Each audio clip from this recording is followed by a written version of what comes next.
So, Rick, you want to tell us what we have here? All right, so what we've got here is a TAT spinner, and as you might notice, it's a less common variant of an otherwise pretty common fan. This is the 5-blade edition of the top mount spinner.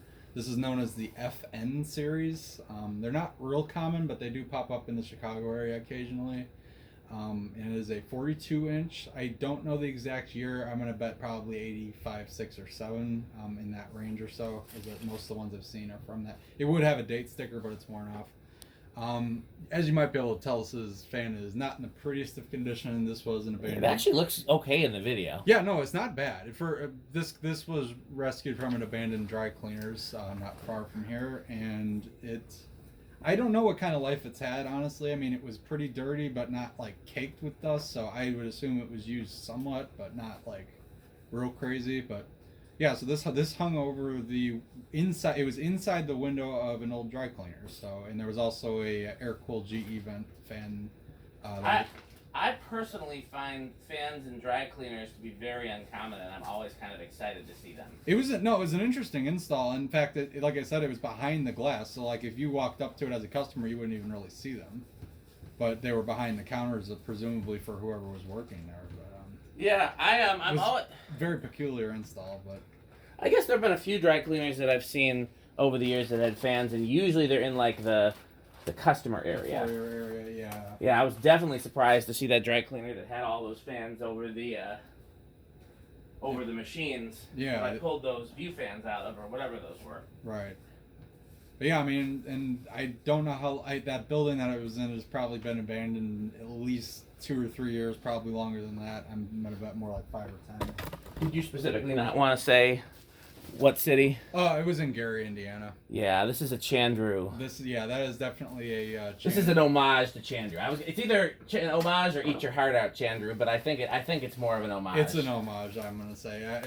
I know there's a lot of abandoned buildings in Gary, and I mean, obviously if there's a cool fan, it's not against my beliefs to have it make a disappearance to save the fan. But anyway, if you catch my drift. There's a rule among urbexers to leave things as you found it. I don't necessarily agree with that because so much stuff just gets destroyed. Here's my rule of thumb: if it's a place that is not in bad condition and is mostly complete, don't touch a thing. If there's a chance of them actually bringing this back to use, absolutely, don't mess with it. If you walk up to a building, there are no front windows, most of the walls are covered in mold, the ceiling is caved in, I don't think anybody's coming back for that. I mean, that's my whole thing, is that like if the best case scenario for the fan or the light or whatever other cool thing it is you taking it, then give it another chance, because otherwise it's either going to go to scrappers, vandals, or it's going to go down. It's going to go down. With fans like this, I mean, it was kind of up in the corner, and like I guarantee this, it's just a matter of time till that place gets torn down. Yeah. Yeah, it was in Gary, Indiana, and there's a lot of buildings like that. And the cleaners was called like Peerless or something like that. I don't know, but it obviously has not been attended to in either. At some point, you got to spend some time in Milwaukee, Wisconsin, which is where my job is. The north side of Milwaukee, which is where my church is, but especially if you go closer to downtown, but still, like, you know what redlining is? Redlining. It's where they would deliberately put the interstate through black neighborhoods to separate. Because, like, in Milwaukee, it's obviously redlined, where it's like the downtown, where all the fancy stuff is, interstate, and then on the other side of the interstate is like the worst. Yeah, the road part. Yeah. And it's not, but if you're right close to downtown but not over the interstate, there's so many buildings from the, like, they're like mid-century buildings with cool mid-century lighting, and then maybe fans that were added in the 70s and 80s. Yeah, that are either still in use, like poorly maintained, not at all maintained, well maintained, or they're abandoned but not like trash abandoned. They're like for lease. Yeah, it's intact. Like intact. It's usable. Yeah. And I mean, I was just driving by yesterday, and I was just counting like really cool mid-century light fixture, really cool mid-century light fixture, really cool mid-century light fixture, and these are all in buildings that, like, if you really wanted to buy something, they'd be like, really? Oh, okay, yeah, I'd take the money to go get a new one at Home Depot. Right. Yeah. Exactly. Yeah. So yeah, you definitely should spend some time there, and that because it's not like a Gary where it's just. Gary's just, if anybody's ever been there, it's a very depressing town. It's very run It down. is. There's people just don't seem happy. It is, there. and I'm somebody that sees the beauty in so-called bad neighborhoods because there's a lot of times they're not really that bad, but Gary, I don't see a lot of hope in Gary. It's a sad story, and for me it hits home a little bit because I have basically everybody on my mom's side of the family came from there. In fact, I'm the first generation to not have lived in Gary at all. Interestingly enough, Chandru loves Gary just as it is, would not change a thing. Yep, yeah, that's fair. And I like it for the history, the Urbexing. Yeah, obviously that's cool too. But at the same time, Birthplace of Michael Jackson. Yeah, that is very true. I mean, there's just some neat architecture too. A lot of really great musicians came from Gary because it's one of those towns where all there was like blue collar manufacturing. Like the family worked at the factory, and there was nothing else to do. Yeah. Like if you live in Chicago, there's so much nightlife, and you know you can get into so much trouble you can get into that's like fun, like Urbex. Right. Yeah. Well, but in Gary, it's all like there wasn't. If you grew up in Gary, you had nothing better to do, so you might as well learn an instrument, which is what. So a lot of really talented people came out of Gary. Yeah, I mean that theater, or the Palace Theater, it's still obviously it's a complete husk of what it was, but there were some pretty amazing acts that were there back, 50, 60 years ago, from what I've heard. Like that was operating from the 20s up. But... I don't know what's with our habit tonight of talking for 10 minutes before we start the fan. Yeah, but anyway. Do people like this or not? Some people I know are like, hurry up and get to the fan, like Metal Pete. Yeah, Metal Pete be like, all right, well, the test rig. Set to lower. Either he just start the test rig while we're talking. Or he'd be kind of on his phone, and then once you start, then yeah. Pop it. Some people really like the vloggy parts though. I like the podcast. I like the combination. The Rick and Morty podcast. Yes, I like both. But yeah, anyway, long story short, abandoned of dry cleaners is where this came from. Bearings aren't amazing, but they're not unusable. And considering there was water dripping directly onto one of the blades for God knows how long, it's not in terrible shape. So I mean, we did pre-test it. Everything seems normal at a glance. So. One of these days we should film when we like pre-test something just in case it catches fire spectacularly, yeah. And then we can have that documented. Yeah, I somehow I think we might come across another abandoned fan that's in that kind of condition. Yeah, so. I've been surprised with the Abando fans. They've actually been the two that I've brought, which the first one being that View fan hugger, and then they both were this one was operating as is. That one the other View fan needed a capacitor, but that was it. I mean, so that's not bad. Yeah. So I'll tell my story about this real quick. Is just that I've always wanted one of these 5-blade spinners because I didn't even know that 5-bladed spinners existed for the longest. And really, what I really want is a 5-blade industrial. Crompton Greaves used to make one called the 5-star. I didn't know that. Yeah, it looks like one of those Encon Crompton Greaves, but 5 blades. I don't think it was ever sold in the U.S. There are still some 5-blade industrials for sale overseas these days. And I've tried to buy them, and every time I buy it, they cancel the purchase on me. And I'm like, why? And they're like, well, we only have 220 volts. And I'm like, that's okay, I'll use it. And then they just never send it. So, because I think they think that I'm gonna leave them a bad rating. Yeah, because it's not gonna work right. Yeah. So, any case, yeah, I have a thing for. I normally don't like 5 blades, but for fans that aren't supposed to be 5 blades, I like them in 5 blades, and so that's why I like 5-blade Fascos. 5-blade antiques. I'm trying to think of anything else. 5-blade emperors. 5-blade emperors. I strange looking. Weird. I don't know how I feel about them. I think I like them. I've never seen one in person.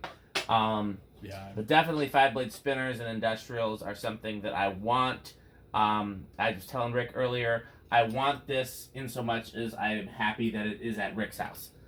Yeah, it's I really like it, and I mean, it's one of those fans. If I saw at Habitat, I would be buying it. I would too, but then I would probably end up giving it to you or Chandru or whoever. Right. But by the way, if you do ever get rid of this, I would say if Chandru wants it, that's who should get it, and then after that, I would probably be interested. Okay. Yeah, absolutely. I mean, I intend to keep it for the time being. Yeah. But yeah, I'll keep that in mind for sure. Yeah. So, all right. Well, I think it's. Have we talked for our 10 minutes yet? We're at 9 minutes. Yep. Okay, so there's our 10 minutes of fan vlogging. Yep. So all right, it is set to low at the pull chain. This video has been brought to you by Skillshare. I know. Never mind. You guys don't get that. You guys don't watch it. I was gonna say it's been brought to you by Peerless Dry Cleaners, which hasn't been there you go in 2 decades probably. So you don't watch enough podcasts. No, not like really. Podcasts are all sponsored by either Skillshare or Squarespace. Oh, Squarespace I've heard of that one. Okay, because they use that on Spotify too. Yes. Okay, one other last note. So you might notice the pull chain on it is very long. That is the pull chain that was on it because this was on a fairly high ceiling, and that's a fairly recent pull chain. So yeah, they cared about this recently. It was used. Well, it was used somewhat recently because there was like actual dust still on the sides of the blade. So we hadn't been. I mean, I would say probably right up until it closed. It would have been. Oh yeah, sure. When did it close? Do you know? That I have no. I'm gonna based on the amount of decay, at least a couple of years, probably more like 5 to 10 years at most, I would say. But yeah. So all right, it is set to low on the pull chain. Let's see what it does. But here, look at these instructions that they gave me with the Emerson that we'll test later. Every single thing has notes. Yep. I told you this is the nicest seller I've ever dealt with. Wow. Holy cow! Yeah, they outdid themselves. Contents table of contents. Wow, how about that? Okay, this was like a librarian or something. Yeah. That sold you this. Yeah. All right. Well, let's see. So it's got a pretty fast low. I mean, I guess it's a little. It's like an SMC kind of low, I'd say. All right. So 0.25 amps. Yeah. I actually need to text them and thank them and be like, watts. who is the librarian in the family? Because this is 0.86 power factor. It's not insanely powerful, but it's doing something. And that is medium. I wasn't looking. Did it draw more on low than medium? Some of these do. Oh shoot, I forgot. Well, the camera knows. Yeah, I don't remember. It was like it's not a huge difference between low and medium, that's for sure. Okay, so yeah, 0.31 amp, 36 watts, and a whole power factor already. Okay. Interesting.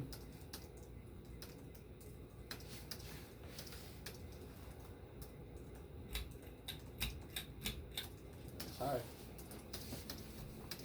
I'm shocked by the balance more than anything. I thought this was one blade would be because one blade was getting dripped on like actively for a while. So I mean, I would have thought that one would be warped some, but it's really not bad. All right, 0.43 amps. 50 watts, and still about a whole power factor. Yeah, the bearings are worn, but it's not. At least they're not hissy. Was a bit stiff. In fact, it was very stiff when I first looked at it. So I did treat the bearings with a little bit of the magic elixir, but otherwise it's not terrible as is. It does God's work. It did make this. Well, it made a very respectable. I don't know that one. What did she hear? We didn't even say that name. This would be a great garage fan if I had the kind of garage that didn't have a million Emersons in it. Yes. No, I absolutely agree. And if you had, like, is any part of your building, like, basement where, like, drywalled, or is it all wood beams? To the rafters? The wood beam, the only place with wood beams is in the basement. Well, that's what I meant. Like, this would be a great place to hang over the washers and dryers in your building. That'd be kind of cool as a tribute to where it originally came from. Yeah, but it would look more appropriate if it was like in here where it's drywalled but not finished. Yeah. You know. No, this would be a great garage. And you wouldn't even have to fix it up for that. No, it'd be perfect as is. Yeah. Yeah, the speed range isn't real great from the factory. I'm sure it's coil taps. Yeah, it's coil tappy for sure. But was it power factor of 1? Yeah, it was power factor of 1 on medium and high. Okay, yeah. So yeah, it's probably coil taps. Yeah. But yeah, no, the spin down was horrid when I first. I mean, it was not locked up, but it was very, very stiff. So this is a hell of a lot better than it was.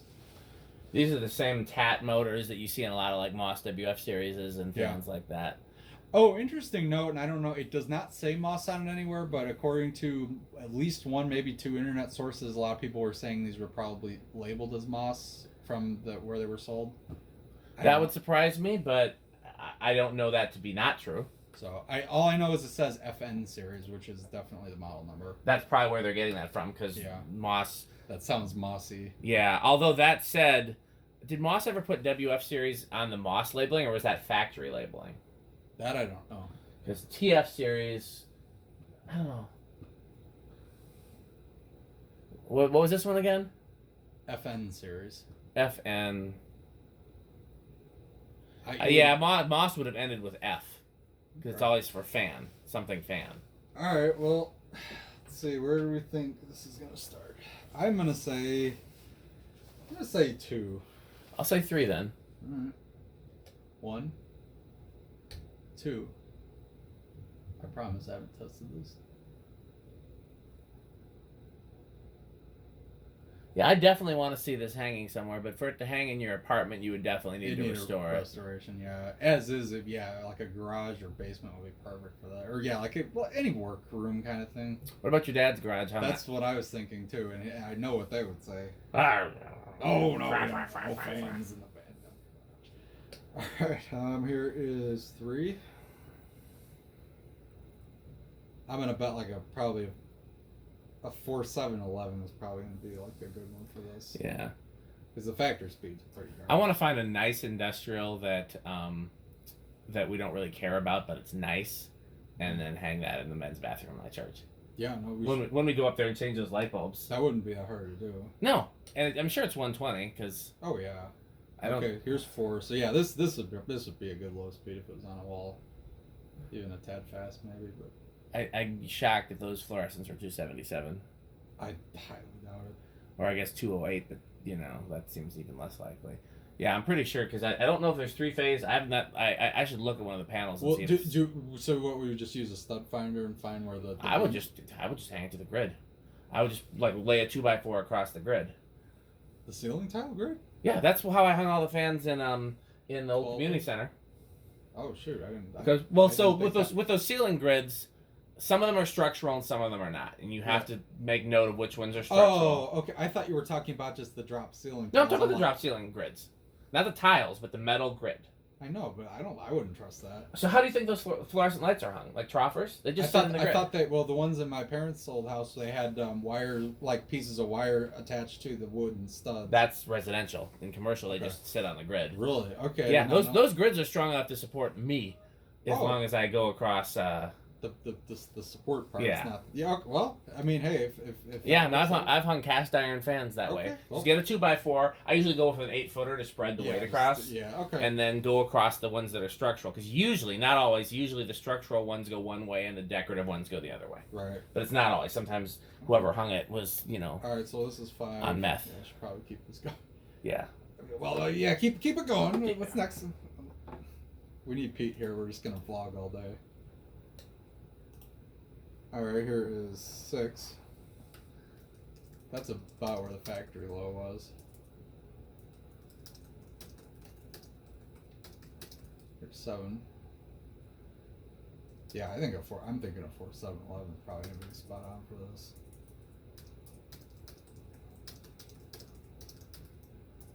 Alright, here's 8.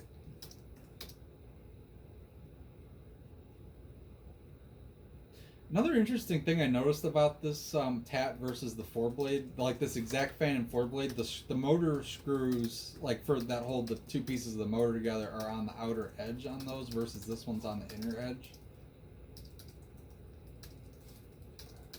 That was interesting. And see, that seems to be something specific to the 5-blade one. There's 9. Like you see how the screws are on the like slanty part rather than on the outer lip like they usually are. Yeah, I was looking at that and trying to notice if I'd seen that before.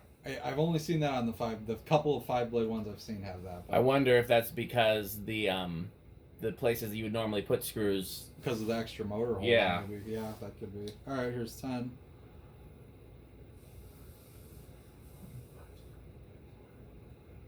Alright, so we'll go to 11.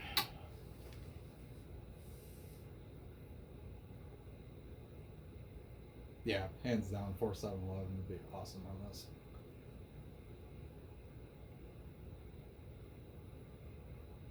Alright, here's 12.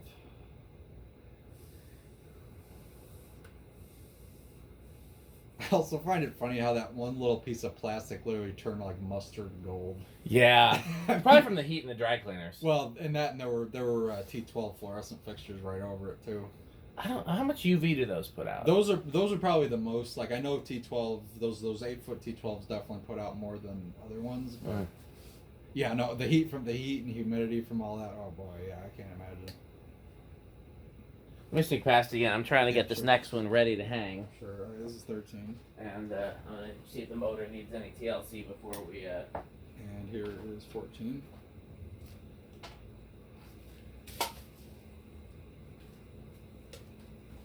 I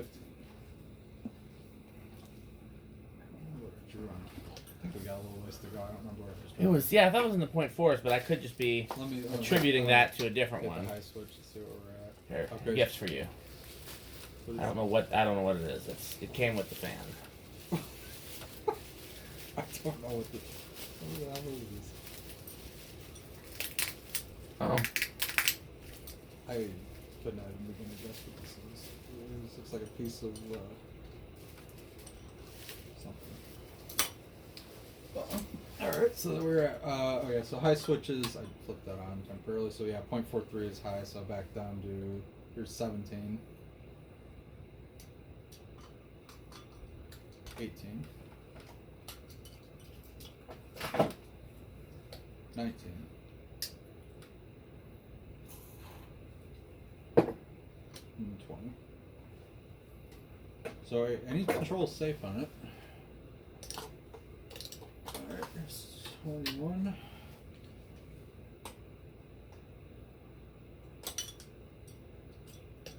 22. 23. It's not going up at all. 24. 25. 26. 6, stick to 30. Yeah, I think it's just gonna taper off. Yeah. Alright.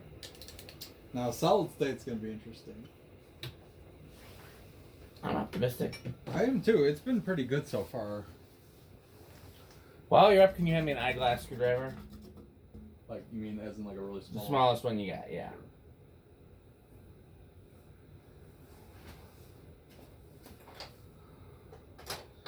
Like, Phillips or... No, flathead, sorry. I have a flathead over here. This one? That'll do. The little white piece snapped out. I'm going to try to snap it back in. You know what I'm talking about. Yeah. Alright, solid state. I'm going to say, I'll give it living room, but... I'm going to go out on a limb and say bedroom quiet. Alright. I have some optimism. Oh, well, I'm stupid. This has all been wrong. The lamp's been on. Oh. Damn. Go back and see what the difference is in high, and if it's not that different, it probably won't be that different on the test rig. Yeah. Did seem a little slow. I mean, it might have something to do with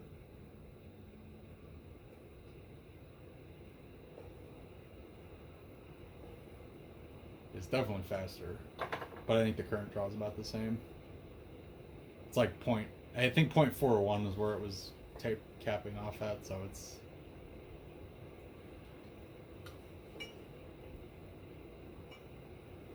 Yeah. Yeah, it should be the same. I think that's gonna be about the same. Alright, well, let's...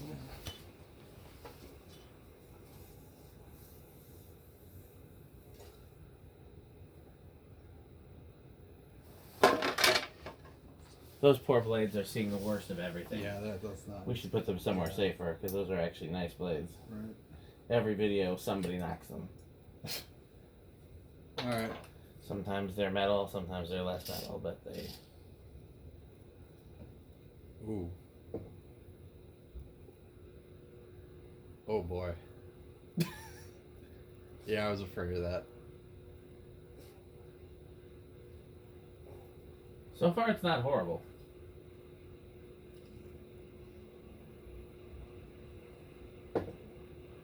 That's about the worst of it. I'd probably give it living room. That buzz is annoying, but otherwise it's not. Yeah. You know, to be totally honest with you, that almost sounds like... Something loose?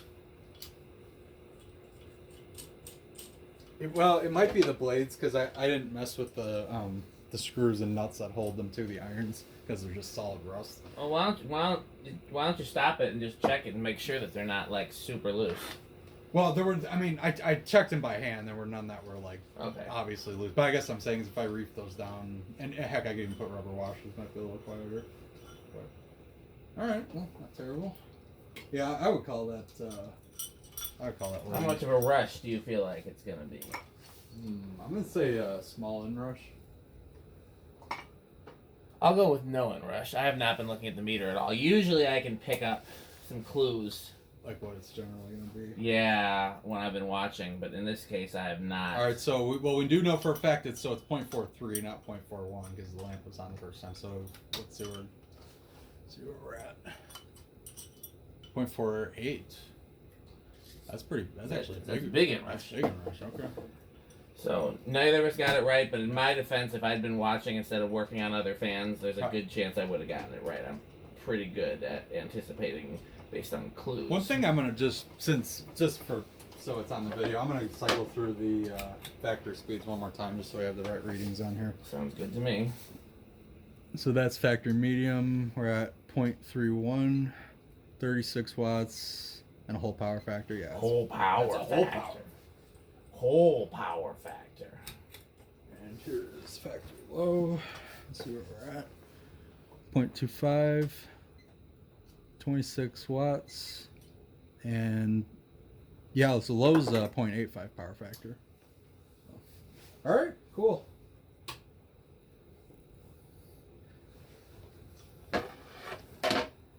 Is that the end of this video? Yeah, I think we're all done. All right. Cool. Thanks for watching. Thanks for watching.